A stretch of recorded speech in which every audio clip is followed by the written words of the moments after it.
그래서 도쿄에 관련된 얘기 그 정도 할 수 있겠는데 더 큰 문제는 이제 아베가 아, 사연임을 하기 위한 어떤 그 준비를 하다가 이거를 급격하게 포기를 하고 차기 후계자를 찾고 있는 듯한 모형을 보여주고 있다는 거죠. 그래서 지금 물망에 오르고 있는 이제 그 여러 가지 사안들이 있는데 요거를 하기 전에 자기 임기 안에서 뭔가 제대로 한번 일본을 전문용어 조져놓고 가자라고 하는 이 정책의 변화들을 보여주고 있다는 점이 대단한 거죠.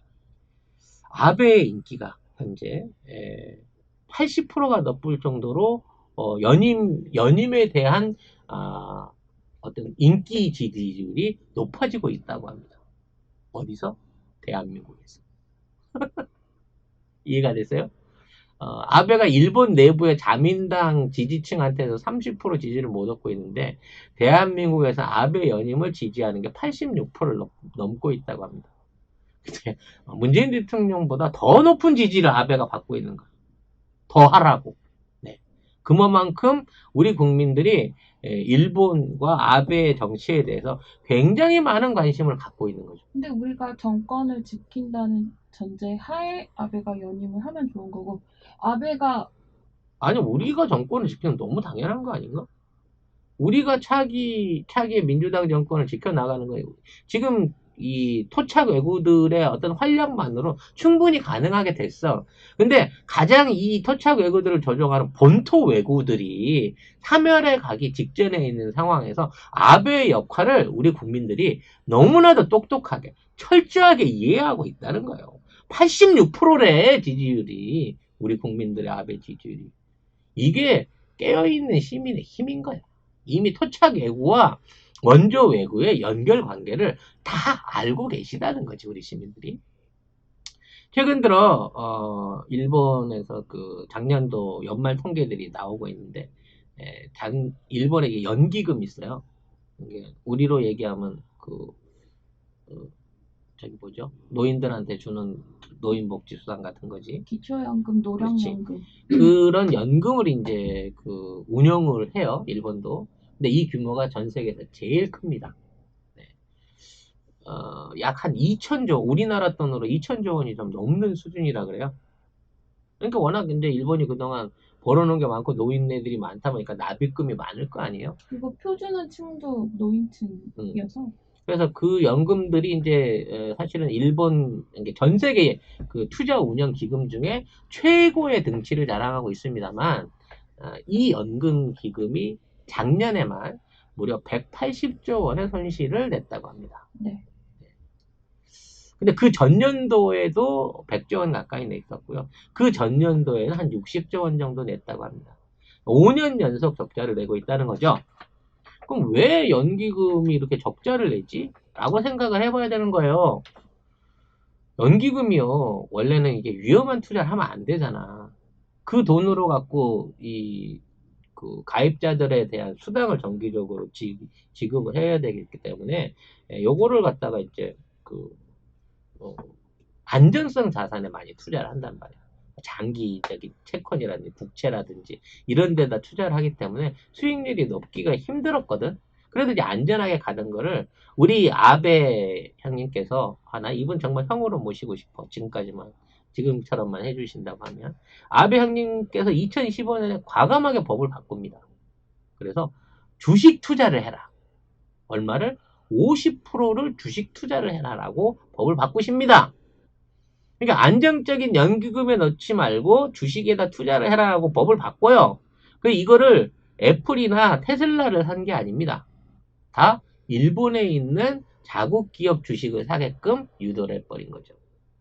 근데 일본이 계속해서 경기가 안 좋으니까 왜냐면 주가 부양을 하려고 해서 엄청난 연기금들을 쏟아부어서 사주는데 계속해서 기업들이 실적이 안 좋으니까 주가가 떨어지게 되고 그와 반영해서 손실이 눈덩이처럼 불어나서 2천억밖에 없는데 지난 5년 동안 낸 손실이 400억 가까이 됐으니까 연기금 중에 거의 20% 이상을 벌써 원금을 까먹고 있는 상황을 만들어가고 있다. 자동차 엔진에 넘치는 활력을 엔진 연료 첨가제 앰피어 부스터를 소개합니다. 여러분 자동차에 잃어버린 힘을 되찾아 드립니다. 출력 상승, 연비 절감, 수분 제거, 동결 방지, 매연 감소까지 연료와 엔진의 그 시스템의 청결을 유지하고요. 안정적인 엔진 구동과 완전 연소를 도움으로써 엔진의 출력과 상태를 최적으로 유지시키는 정말 공인받은 연료 첨가제입니다. 60년 정통의 미국 모리스사의 수입 원액을 100%를 수입해서요 나누어 담은 제품인데 국내에서 14년 동안 독점 판매 중인 앰피어 부스터는요 국립환경과학원 제633호 대기환경보존법 기준을 통과한 국내 공인을 완료한 제품입니다. 미국, 캐나다, 영국, 호주, 뉴질랜드 등 전 세계 14개국에서도 판매되고 있고요. 주유시 연료통에 같이 주입하시기만 하면 엔진은 젊어지고 주행이 달라집니다. 60년 전통을 보장하는 앰피어 부스터 자동차 연료 첨가제 100ml 2통에 15,000원 파격적인 가격에 무료 배송까지 2회 사용으로 1년 동안 큰 효과를 유지하실 수 있습니다. 주문과 문의는 검사창에 www.sansumol.com 산수몰.com으로 검색해서 주문해 주시기 바라겠습니다. 우리나라 같으면 난리 아닙니까? 네. 우리 국민연금을 투자를 잘못해갖고 20%를 까먹었어 봐요. 내 생각에 뭐 복지부 장관 잘리는 데서 안 끝날걸? 그렇게 했으면. 그런데 일본은 전혀 흔들림이 없다는 거죠. 참고로 늘 제가 자랑합니다만 우리나라 국민연금은 작년에 투자 수익만 72조 원을 올림으로 인해서 삼성의 투자 손익을 2배나 뛰어넘었고 우리나라 전체 무역 흑자의 4배에 가까운 손실을 우리나라 국민연금은 수익을 통해서 올려냈다는 겁니다. 그것도 국내에는 하나도 투자를 안 했어요. 왜? 국내 증시에 영향을 미칠까봐 국내엔 투자 안 하고 해외에 투자해갖고 이런 엄청난 엄청난 이득금을 만들어냈다는 겁니다. GH 때는 국민연금 또 난리 났었어요. GH 때는 그거 갖고 뭐 여기 삼성 합병이나 도와주고 뭐 이래서 1조 원씩 손해보고 그런 게 흔했는데 문재인 정부 들어서 작년에만 70조 원이 넘는 흑자를 냈다니까? 이것만 해도 막 비교가 되지 않아? 근데 아무튼 그런 일본이 180조 원 손실을 봤다. 그러니까 지난 4년 동안 본 손실을 뛰어넘는 손실을 1년 만에 꽉 이제 쳐맞아 버린 거죠. 이렇게 되자 아베가 과감하게 개혁안을 내놨습니다. 뭘 내놨을까요? 과감하게 지급 금액을 줄이는 논의가 필요하다라고 하는 개혁안을 꺼내놨습니다. 그러니까 연금을 약속했잖아. 뭐 1년에 한 달에 20만 원 정도씩을 연금을 약속을 했는데 그 부분이 줄어들 수 있다. 그것만은 손을 대지 않았습니다. 네, 그것만으로도 손을 대겠다라고 얘기를 하면서 일본 국민들이 뒤집어들 노릇을 만들게 하고 있습니다. 거기에 의료 계획을 추가로 진행을 한답니다. 어차피 연임 안 되니까 막장. 그러니까 그거야. 어차피 나는 못할 것 같으니까 내 대해서 욕먹고 골치 아픈 부분 해결하자 라는 차원에서 아베가 총대를 맨 것 같은 생각이 들어요. 또 하나 의료 개혁을 과감하게 시도한다고 합니다. 이번 코로나 사태로 인해서 일본의 의료 선진성이 완전히 여실하게 드러났죠. OECD 국가들 중에 최고로 많은 병상을 갖추고 있다고 큰 소리를 쳤습니다. 국민 1000명에 12개 이상을 갖고 있다. 1200만 동에 가까운 1400만 동에서 1500만 동에 가까운 입원 병실을 우리가 가지고 있다라고 큰 소리를 쳤습니다. 네. 근데 병실만 있지 설비가 없어서 중증 환자나 감염증 환자를 수용할 수 있는 병실이 별로 없었어요. 그렇게 돼서 과감하게 개혁안이 나옵니다. 뭐가 나왔을까요? 기존에 있는 병실들을 20% 줄여서 1200만석 병상 이상으로 줄이겠다는 겁니다. 늘리는 것도 아니고 줄이겠대. 고치는 것도 아니고 줄이겠다는 거야. 아니 그럼 그렇게 갑자기 줄이면 어떻게 하죠? 줄이는 병상은 장기 요양 병상이다. 그러니까 결과적으로 노인들이 이제 아파가지고 요양을 하는 병상들 숫자를 최소 200만 개 이상을 줄여가지고 노인들을 병원에 입원을 안 시켜주겠다는 거예요. 노인이 입원할 수 있는 기준을 까다롭게 갖고 그 병상들을 운영하는 숫자를 줄이겠다는 거지. 어떻게 하라? 그럼 그 사람들 어디로 가란 말입니까? 민간이나 개인 차원에서 이거를 처리할 수 있도록 유도하겠다는 거예요.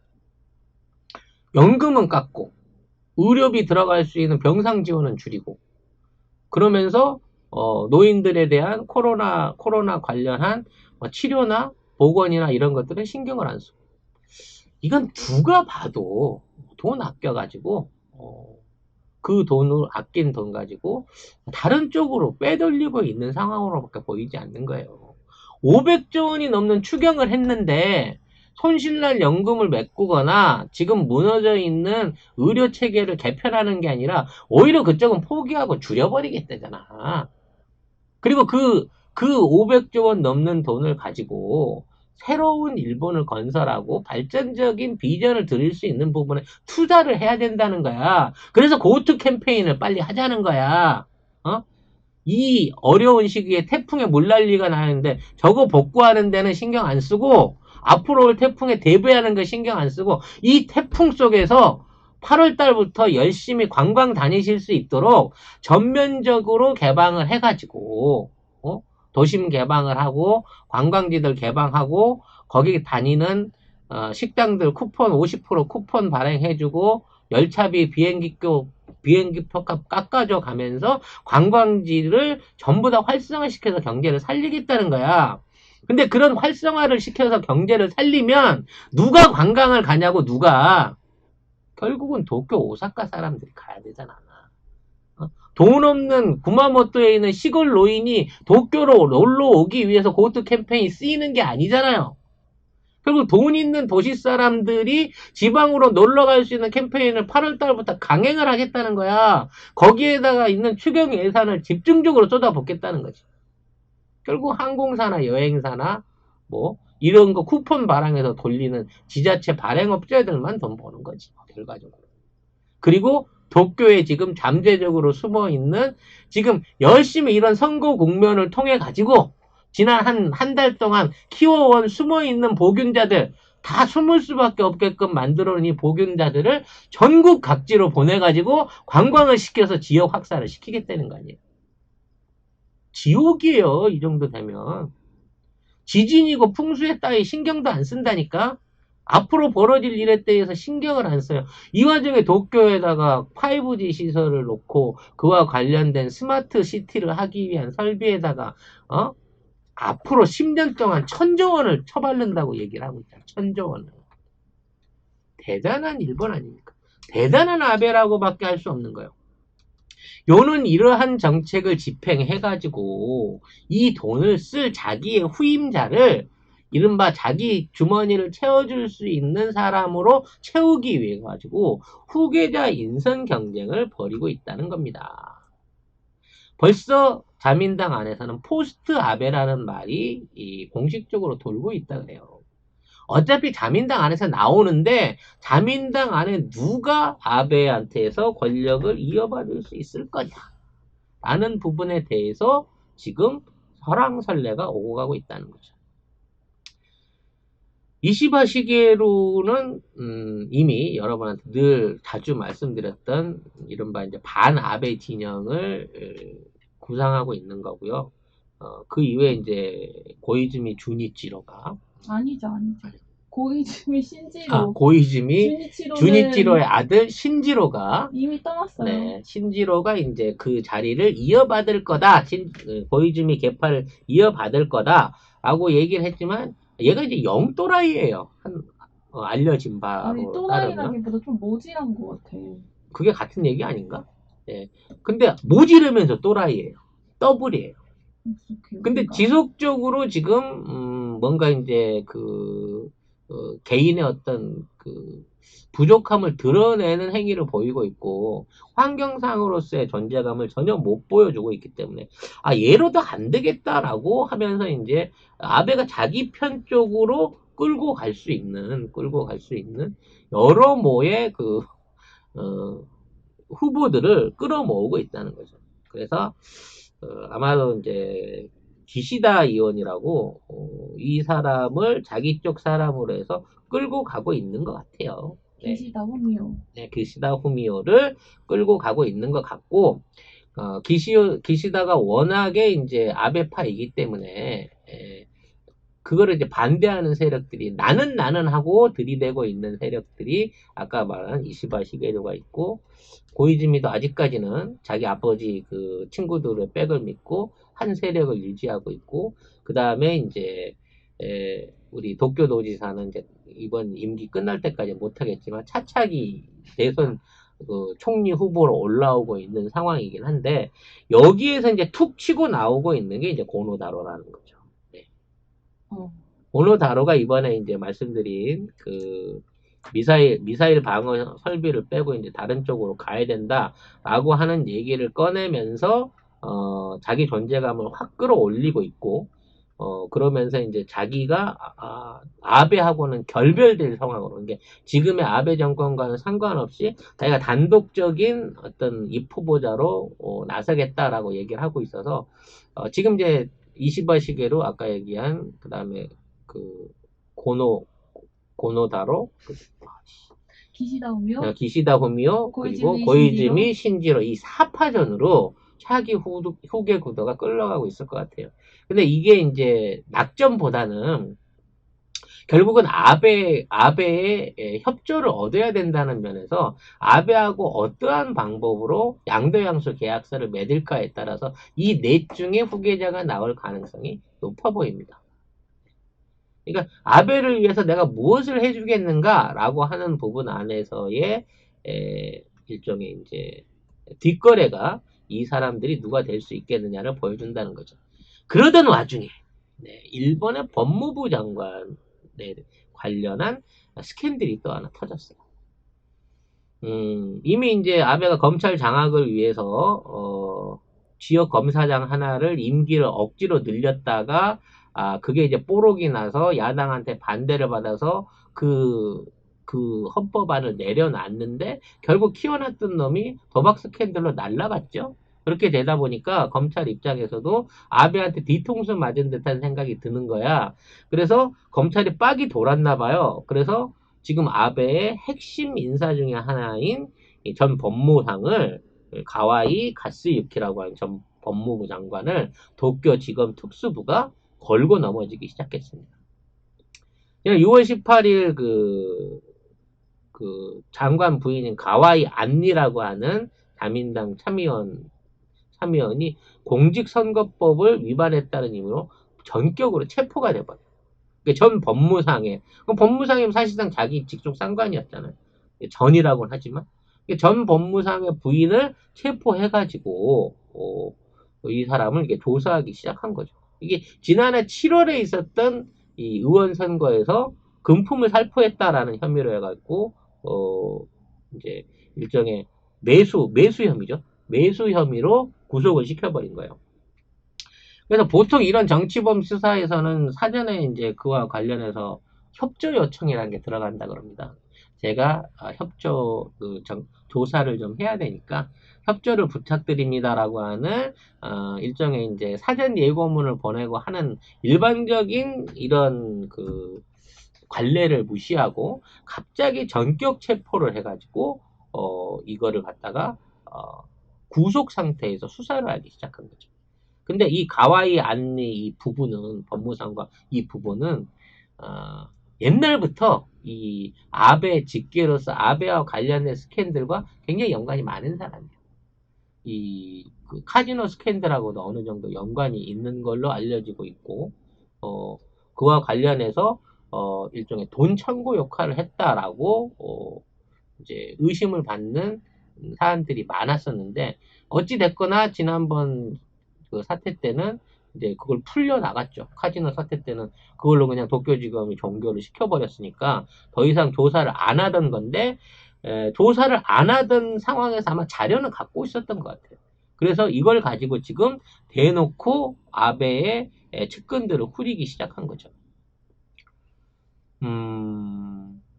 사실 이제 가와이 법무장관도 작년 9월 11일 날 법무부 장관으로 취임했다가 2개월밖에 근무를 못했어요. 그러니까 이러한 부인에 관련된 스캔들이 그 당시에도 제기가 됐었고 그 이후에도 다른 독직 혐의가 있었기 때문에 아베가 일단은 2개월만 한 상태에서 갑자기 이 사람을 경질함으로 인해 갖고 법적인 구속을 막아줬었거든. 근데 이번에는 그 죽은 사건을 파내 가지고 이걸 다시 이제 본격적으로 수사를 하기 시작한 거죠. 이게 낙마를 하게 된 게 부인 안니 의원이 제 매수 사건을 주간 문춘에서 보도를 하게 되면서 이제 의혹이 불거지니까 자기가 사표를 낸 거죠.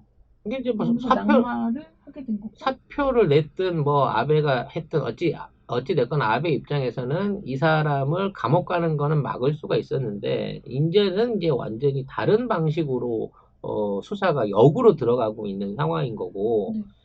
여기에 이제 특수통 검사가 30명이 붙었다는 거예요. 그러니까 이게 아베가 검찰을 확실히 휘어잡고 있는 상황이었다 그러면 이러한 조사가 진행될 리가 없거든.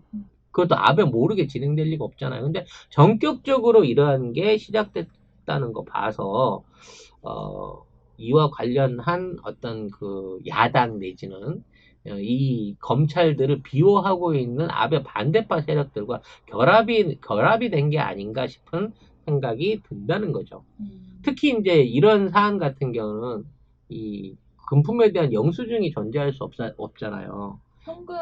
현금으로 다 이렇게 우리 일본은 이게 현금 문화가 잘 돼 있기 때문에 봉투까지 딱 해가지고 송금 안 하잖아요. 봉투에다가 이제 다른 명목으로 이름을 쓰고 이렇게 운동원비를 주죠. 그러니까 선거 운동비로 10만 원이다 그러면 10만 원 써놓고 그 안에 30만 원을 담아서 준다든지 아니면 뭐 경조사비 같은 걸로 유장해서 둔다든지 이 현찰 거래가 오고 가기 때문에 사실상 법적으로 기소할 수 있는 증거가 안 나오는데 그렇게도 준대요. 뭐 의원 당선이 되면 당선 축하금. 축하금을 주고 네.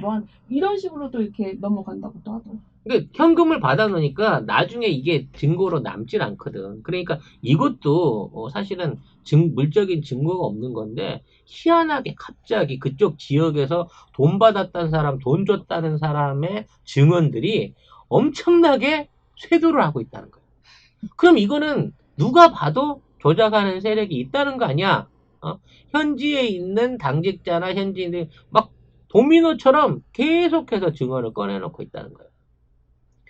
그래서 이러한 이제 뭐 금권 전치에 대한 부분을 파다 보면 비자금이 나오고 비자금이 나오면 그 비자금 누구한테 전달받았는가 나오고 그러게 되면 궁극적으로 아베의 금고에 가까이 갈 수 있다는 얘기인 거고 이 아베의 금고가 태풍의 눈이 되기 이전에 이 비자금들을 어떻게 조성했는지까지 따져보면 막 어마어마할 거 아니야. 마스크 회사한테도 받았을 거고 댄스에서도 받았을 거고 올림픽 스폰서 회사한테 여기까지 가버리면 일본 경제 정체계가 완전 작살나니까 그 전에 적당하게 나한테 넘겨라 라고 하는 일종의 아베 후계 구도를 노리는 세력들 안에서 이 사건을 만들어내지 않을까 라는 생각을 할 수밖에 없다는 거죠. 아무튼 이 모든 이제 이번 사건에 있어서 돈을 수령한 사람이 94명이라고 합니다. 이 가와이 안리 부부가 뿌렸다고 얘기하는 사람이 이제 94명인데요. 이와 관련해서 히로시마 시장이라든지 그 다음에 무슨 출판사 대표라든지 상당한 사회적 영향력을 갖고 있는 지역 중진 인사들까지도 전부 다 그 명단에 합류함으로 인해서 사실상 이쪽 지역에 있는 지방 정치의 어떤 뿌리가 많이 탈탈 털려날 정도로 진행이 되고 있고 못해도 서너 명은 자살할 것 같다라는 사전 예보가 나오고 있을 정도로 스캔들의 규모가 당연히 커지고 있는 상황이다 라고 얘기할 수 있을 것 같습니다. 아무튼 일본이 이렇게 이제 내정 안에서 이제 복잡하게 흔들리는 가운데 아베가 이제 일본을 완전히 고립시켜 버리기 위한 결정적인 패착을 외교에서도 꺼내놨습니다. 오늘의 마지막 하이라이트. 아베가 보여주는 최고의 패착. 이게 이제 G7에 관련된 거죠. G7에 참가하는 한국을 그걸 보기 싫어서 적극적으로 반대 활동을 벌이고 있습니다. 그러니까 중요한 건 뭐냐면 이제 못 가게 된 거예요, 우리는. 왜냐면 G7은 기존에 있는 회원국들의 만장일치로 이게 결정되기 때문에 트럼프가 아무리 불러도요, 일본이 나는 한국을 반대합니다. 그러면 못 가는 거예요. 근데 지금 트럼프가 한국만 부른 게 아니잖아. 인도, 호주, 러시아까지 같이 부르려고 그랬어. 심지어 브라질까지 부르려고 그랬거든. 브라질은 이제 빼더라도 한국, 인도, 러시아 정도는 꼭 참여해주길, 호주까지 쪽 이 4개국은 꼭 참여해주길 바랬는데 어, 유럽에서는 대놓고 러시아를 비토를 하고 한국에 대해서는 유럽에서도 좋다 그랬는데 아베가 기어이 반대를 해갖고 우리가 안 가게 될 공산이 높아진 거예요. 그래서 일종의 이제 우리 입장에서는 G7이 불러준 것만 하더라도 일본을 제외한 나머지 모든 해양국들이 적극적으로 참여로 환영해 준 것만 해도 위상이 올랐는데 굳이 가게 됐을 때 이제 중국하고의 관계라든지 뭐 여러 가지 부분 안에서 문제가 있을 수 있었거든. 그리고 이제 우리가 간다고 일단 먼저 대답을 해놨기 때문에 중국 입장에서 아이 저거 한국이 그런 뭐 미국 편인가라고 하는 시진핑의 매우 불편한 어떤 심사를 받을 수 있는 상황이었는데 아베 반대로 일단 참가할 수 없게 됐어요. 고마운 거지. 자, 여기서 끝난 게 아니야. 지금 홍콩 그 보안법이 7월 1일 날 발표가 됐어요. 그래서 세계 각국이 이제 홍콩 뭐 인권 문제 어쩌고 떠들고 있는데 결과는 홍콩에 묻어놓은 돈들이 있으니까 그 돈에 대한 기득권 때문에 지금 중국의 조치를 비난하는 겁니다. 중국도 잘한 건 없지만 걔네들이 홍콩 주민들의 인권이나 뭐 생활 개선을 위해서 지금 있는 중국을 비난하는 게 아니야. 정치 외교적인 카드로 쓰는 거지. 근데 이제 이 부분에 대해서 미국도 제재를 때린다고 큰 소리는 땅땅 치고 있지만 사실 직접적인 제재를 못 하고 있어요.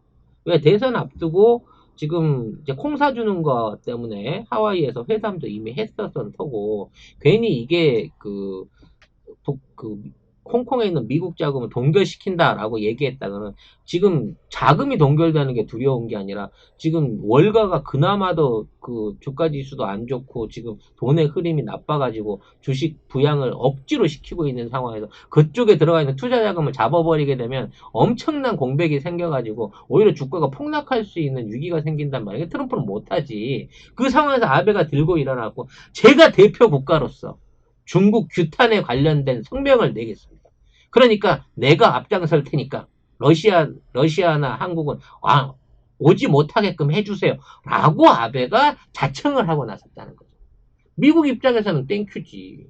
중국한테서 중국을 뭐 망하게 하기 위한 게 아니라 외교적인 카드를 얻어내기 위해서 압박을 하려고 했었는데 그거를 일본이 대신해 주겠다는 거야. 그러면 일본한테 다 떠넘겨 놓고 어울렁더울렁 하면서 뒤로서는 훨씬 중국하고 내부적인 협상을 하기에 아주 좋은 조건을 만들어주고 있는 거죠. 총알바지로 나선 거니까. 거기에다가 자국에서 외국 기지를 공격할 수 있는 공격형 미사일을 갖겠습니다. 뭐 이따위 소리를 내뱉질 않나 이런 얘기를 해가면서 지금 중국하고 러시아한테 완전히 빡이 돌아버리게 되는 상황을 만들어내고 있다는 거예요. 너무 너무 잘하고 있는 거지. 동아시아 4개국이 이렇게 있잖아요. 이 동해 주변 한반도를 중심으로 남북한이 있고 중국, 러시아, 일본이 있는데 이 강대국들 사이의 싸움 속에서 우리가 그동안 많이 외교력이 처져갖고 전 정권 같은 경우에는 약간 패싱당하는 느낌이 있었는데 이젠 대놓고 일본이 러시아, 중국, 한국 니네들 합쳐 나랑 다이렉트로 붙어 내가 니들하고 3대1로 붙어줄게 이러고 나오는 거예요. 왜? 뒤에서 트럼프나 미국이 자기를 밀어줄 거라는 아니 밀어줄 수밖에 없을 거라는 확신을 하고 얘네들도 배수진을 치는 거지. 내가 미국 대신에 이렇게 3대1로 싸워줄 테니까 미국은 나한테 기본적으로 주일 미군의 철수를 뭐 포기한다든지 아니면 우리 쪽에 어떤 앞으로 군사 보강을 하기 위한 제안을 해준다든지 우주군 편성에 있어서 일본군을 조금이라도 껴준다든지 아무튼 뭐가 됐든 간에 콩고물을 노린 상태에서 선제 서비스를 강하게 때리고 있다는 거예요. 이것 때문에 중국은 완전히 빡쳤어요. 시진핑 올해 안에 일본 방한하기 이런 거 날리기로 했고요. 센카쿠 열도에 벌써 함대 보내가지고 지금 일본하고 해상 전쟁도 불사하겠다. 그러니까 일본이 중국해로 가까이 들어오는 거를 철저하게 밀어내겠다 이렇게 얘기하면서 완전 빡돈 상태로 가고 있고 아마 경제적인 제재도 본격적으로 시작될 것 같아요. 러시아도 마찬가지야.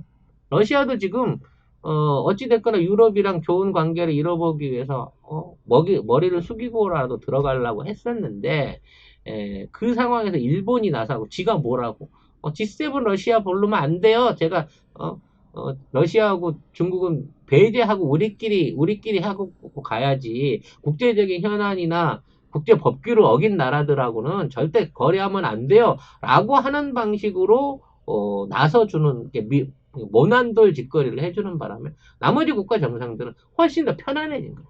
이제 모든 비난의 화살이나 책임은 외교적인 책임은 일본으로 돌아갈 수밖에 없는 상황을 만들었기 때문이죠. 이것도 아베가 차차기를 생각했다고 하면 절대 할 수 없는 짓거리예요. 왜냐면 원래 아베의 공약 중에 4대 공약이 전부 동아시아 관련된 거거든요. 아니, 그 차기를 생각했어도 그렇게 했을 것 같은데요? 아니, 차기를 생각하면 자기가 해야 될 게 북한 납치 부분 해결하고, 그다음 러시아 쿠릴 열도 반환받는 거랑 중국이랑 센카쿠 열도 그거 분쟁 해결하는 거였단 말이야. 그래서 센카쿠 열도는 서로 말 안 하는 조건으로 입을 닫았고, 납치 부분에 대한 거는 그동안 그 일본은 납치 부분이 이런 거예요. 일본인 납치자 후보자가 굉장히 많잖아. 북한에 납치됐을 가능성이 높다고 주장하고 있는 사람들이 많은데 그 중에 80% 이상은 일본의 단순 실종자들이에요. 단순 실종자를 못 찾으면 납치됐을 가능성이 있다 그래갖고 거기 목록에 올려놓고 납치된 사람들 가능 후보자를 올려놓다 보니까 숫자가 그렇게 늘어난 거지. 물론 있긴 있어. 뭐 몇 명은 납치된 사람이 있어서 확인되기도 했지만 지금 북한이 이거를 이제 일본이 주장하는 대로 수백 명의 사람이 북한에 납치돼서 억류되고 증거도 없고 아무런 근거도 없는 건데 마치 자기가 그걸 해결하다가 나선 게 아베였단 말이야. 이 모든 문제들을 완전히 원점으로 돌리는 정책을 하는 거예요. 외교적으로. 자기가 외교 현안으로 꼭 해결할 모든 문제들을 다 버려버리는 방향으로 가고 있다는 거지. 이 모든 게 안정적인 정권 이양을 하고 자기한테 유리할 수 있는 사람을 만들고 그로 인해서 아베가 지난 10여 년 동안 벌려왔던 수없이 많은 사업들에서 뽑아낸 이 비자금들을 안전하게 보호받기 위한 조치로 밖에는 이게 해석이 안 된다는 거예요. 일본의 국익 자체를 전혀 생각하지 않은 정책들을 아베가 해주고 있다는 거예요. 이러니 우리가 아베를 지지하지 않을 수가 있냐. 이러니 아베를 연임하라고 우리가 강력하게 요구하고 싶은 상황이라는 거지. 정치적으로 힘들고 밑에 부릴 사람이 없으면 나베 같은 좋은 우리 남아있는 정치인 재활용하게끔 일본에 보내주고 싶은 심정이야 진짜. 아베 잘한다. 화이팅. 최고로 잘했어. 네. 최근 들어 아베 총리가 저지르고 있는 여러 가지 내후 외환의 정점이 지금 일본에서 시작되고 있다. 이거는 일본이 그동안 국제사회에서 누려왔던 거의 모든 지위를 삭탈받게 되고 대중국, 대러시아 관계에 있어서 외교 경제적인 고립을 이루게 될 가능성이 높아졌다.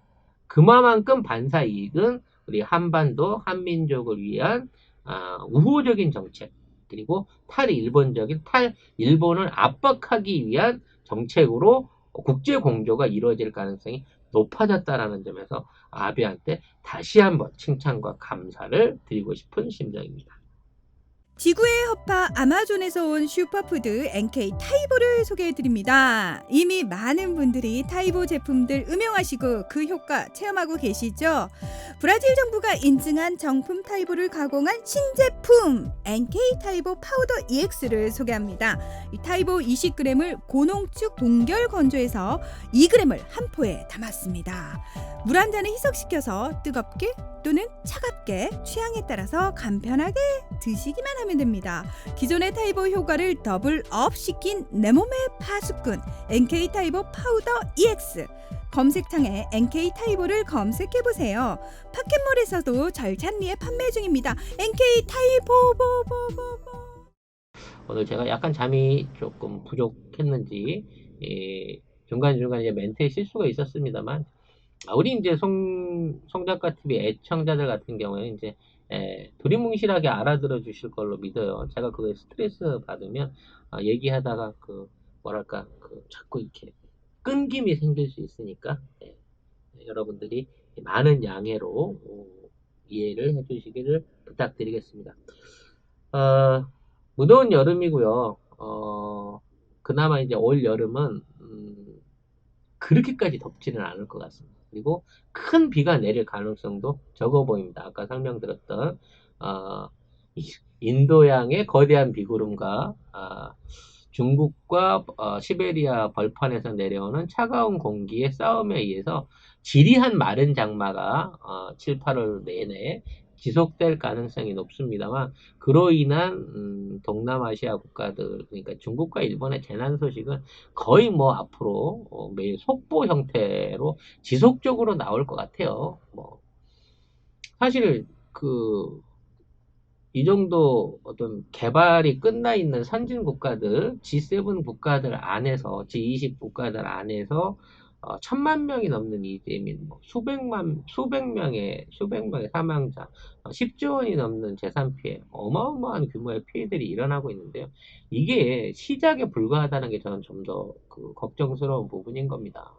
이 재해의 끝에 우리가 이제 절묘하게 지정학 중으로 피해 있는 건 다행이긴 합니다만, 그럼에도 불구하고 우리가 거기에 튕겨져오는 파편처럼 기후적으로 호우를 이제 당할 수도 있고요. 어떤 이제 중국발로 보여질 수 있는 바이러스의 질병이 있을 수도 있고, 외교적인 충돌의 중간에 있을 수도 있고요. 또 그와 같은 경제적인 어려움이 닥칠 수도 있습니다만, 이걸 이제 우리가 힘이 강해가지고 우리 한민족의 힘으로 그냥 중국도 이기고 일본도 이기고 러시아도 이기고 미국도 이길 수 있다라는 거는 무리일 수 있어도, 우리가 적절하게 우리의 정통적이고 도덕적인 외교와 어떤 국가 신인도를 유지해 나가면서 공정한 무역을 진행하고, 그와 관련해서 방역이라든지 여러 가지 부분에서 문화라든지 도덕적인 부분을 세계를 선도해 나가다 보면 우리 국가가 대한민국이 그 어떤 국가보다도 어떤 지표상에 이걸 떠나서 살기 좋은 국가, 부강한 국가, 안전한 국가로 살아갈 수 있는 날이 점점 더 가까워져 오고 있는 것 같아요. 이 모든 혼란은 우리한테는 어떤 비교 대상인 거죠. 저 나라가 저런 나라였어, 중국이 이 정도 수준이야, 일본이 이 정도 수준이야 라고 하는 가운데 돋보이는 한국의 행정력과 한국의 정치, 민족, 그리고 우리 국민의 저력을 자랑스럽게 생각하시면서 앞으로도 대한민국의 번영과 우리 문재인 정부의 성공, 그리고 2년 안에 평화로운 한반도 체제를 완성할 수 있도록 여러분들이 꾸준히 감시하고 거기에 참여하고 그와 관련된 내용들을 많이 알려주시기를 당부드리겠습니다.